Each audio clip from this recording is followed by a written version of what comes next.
Hi again. This is your second story called Birds of Farms and Yards.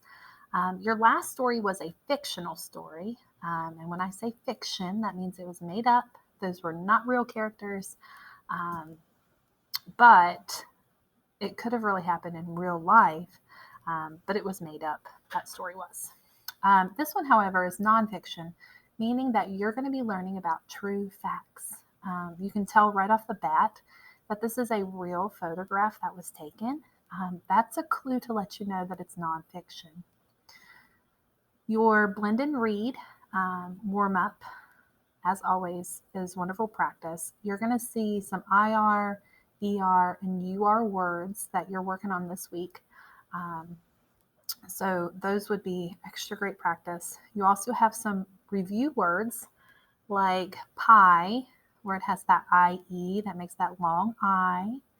You have the OW, which we've talked about can make the long O sound. So will O, flow.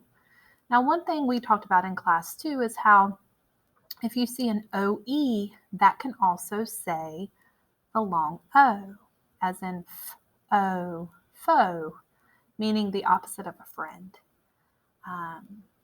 Toe would be spelled TOE, that has that long O. Joe, a guy's name, would have that capital J and then OE to say Joe. And well, there's toes right there. Anyways, so that's great practice. And I hope you enjoy reading about birds of farms and yards.